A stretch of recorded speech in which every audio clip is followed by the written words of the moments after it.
Howdy anybody, welcome to Dun My name's Parker. Thank you for watching my first video of the first series ever. I will be talking about Adventures of Gazad, told by my friend Hunter. We have me and 4 other people playing. First person is Steven. He is a kitty man, panther lily, monk, small in stature. Then we have my friend Justin, who plays a furbolg druid, kind of big, around like 175 pounds, I believe, 250 pounds, something like that. And he is a druid. And we have my friend Jeremy, who is playing a birdman of some sort, colonel. Then we have my friend Sarah, who recently joined. We'll probably be having somebody else join and people coming in and out regularly. Our main people are going to be Jeremy, me, Justin, Steven, and Hunter. Sarah will be playing some sort of human hybrid thing with bat wings and tentacles, as far as I'm aware. She just came in yesterday for our 4th session of the adventure. We start out in a cell, all 4 of us separated. We are in some sort of arena that people need to fight their way through to get out. Pretty much we're slaves, like gladiators. We've been through a lot in the first couple of days.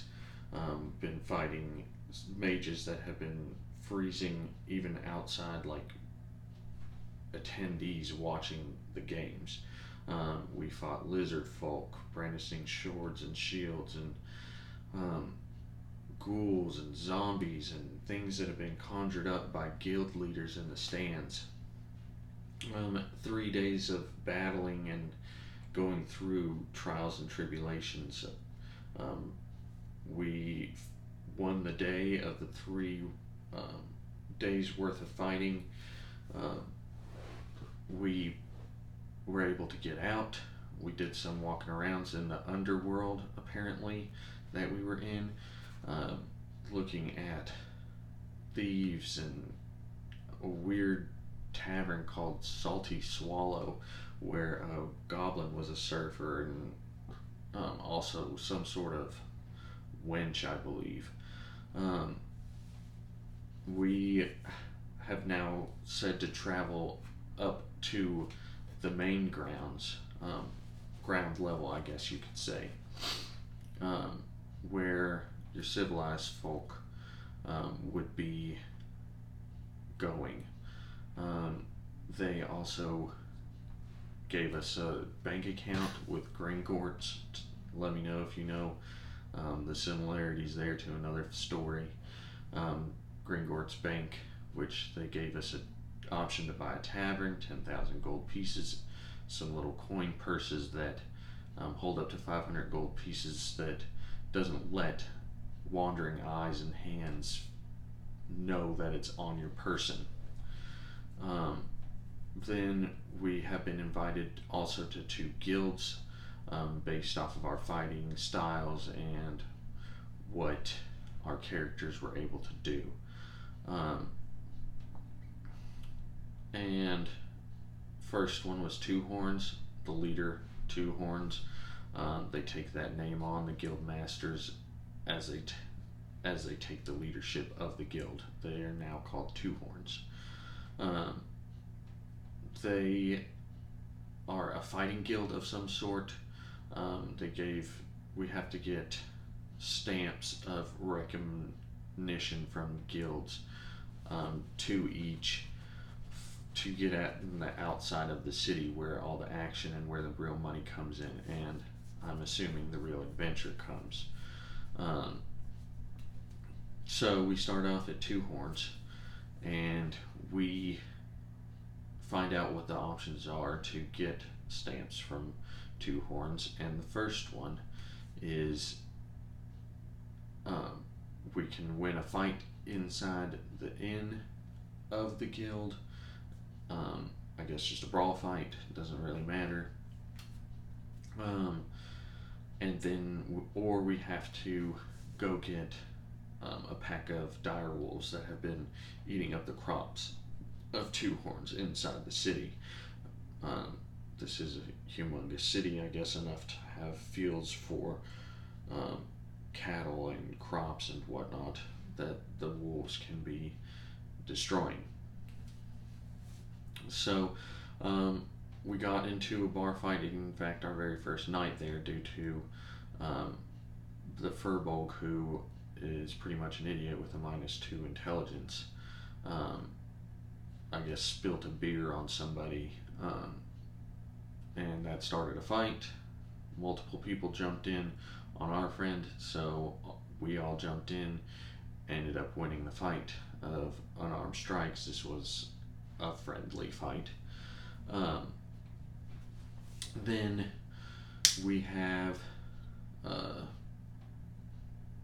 the fight with the Direwolves, which was pretty cut and dry.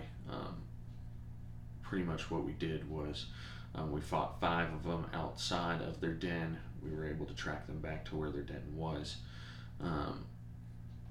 Then we just ended up setting it on fire, the inside of it. And then we had to fight 2 or 3 burning direwolves, so not a big deal. Then we went back, got our 2 stamps. Then we moved on to our tavern because it was in between Two Horns and Quetzalcoatl, our other invitation to the other guild. And we hired us a server and a barmaid and room cleaner. She is also going to probably end up being our manager due to the fact that she is so smart, which we found out after we hired her. Once we get the inn up and running, which we still need the manager and a serving lady, we will be making 150 gold pieces, so that'd be cool. A month. And so after we got all that done, we went to Quetzalcoatl, led by Sazak, who is a lizard folk druid, I would imagine. I'm not quite sure what his class is, but if I had to guess, I would say probably a druid. We were sitting around a campfire next to the home tree, smoking a peace pipe, and we were told that they were looking for a Bog Monkey, which I'm not sure if that's a creature or not. I choose not to go through monster manuals for anybody's sessions that I'm in, due to I just want to learn by asking questions and figuring out and talking to NPCs. I also will explain the Bog Monkey, which is just, I guess, a regular monkey with a poking like tongue of some sort that poisons you. They keep them for many of the reasons I didn't care to ask.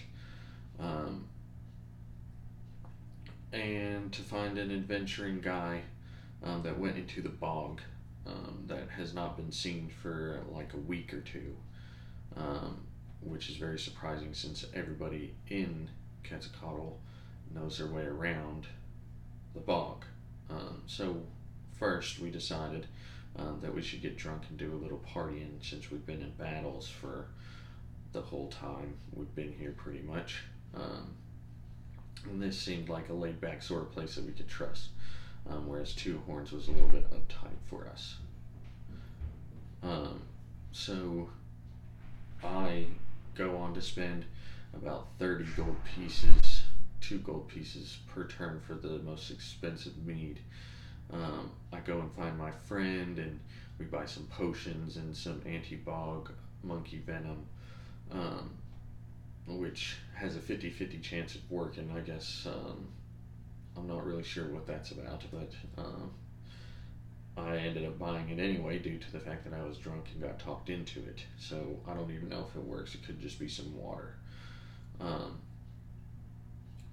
And I go out to try to find Panther Lily to let him know, because me and him are more of the leaders, I would say, of the group that we're in. And as I was running out to him, being as drunk as I was, I stumbled, rolled a natural one, and fell flat on my face. I then managed to get back up, and then I puke all over a panther. He was able to make a dexterity save and jump out of the way. I then passed out on the ground, and my friends just left me there on the ground.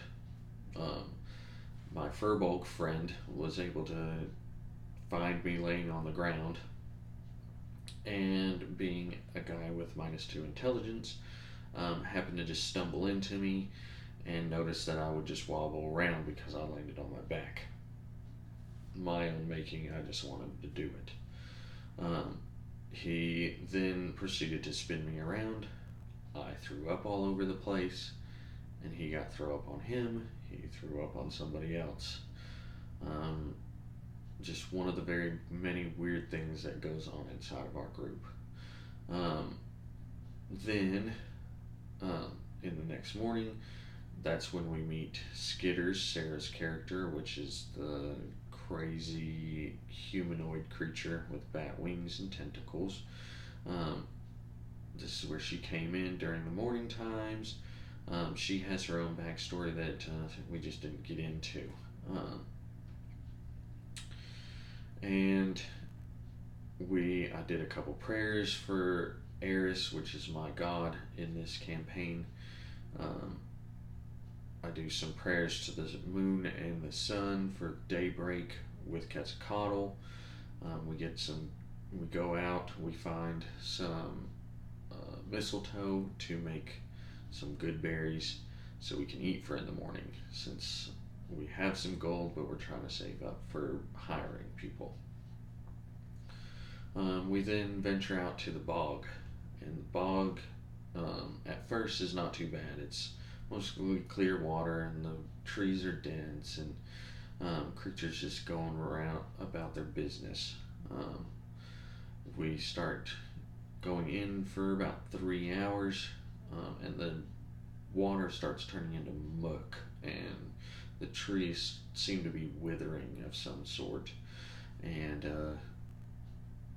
as we're moving closer and closer to whatever it is, it just keeps getting worse and worse, and we're moving at half speed, and we end up finding a little oasis of some sort where some huge crocodiles have been stuck and can still swim through this muck and murky water. We stumble upon 4 huge alligators. We took care of them pretty handily, actually. Hunter couldn't roll very good at all. He didn't hit a single one of us. We then were able to find an embankment where there was, we were able to walk at a regular pace. We stumble upon a man that has fallen into these roots. It almost looks like these roots are eating him. And as we walk up, all these roots and dirt and grass and trees start moving around us like fingers in the ground. And we notice that some sort of creature pops up above their head out of the ground. And roll initiative. That's the end of the session. I'm very curious on what's going to happen next. It's a pretty good story so far, in my opinion. And I will let you know what happens next on Dun Da Ta Da. Thank you for watching. Like, comment, and subscribe. This will be an ongoing thing. Thank you.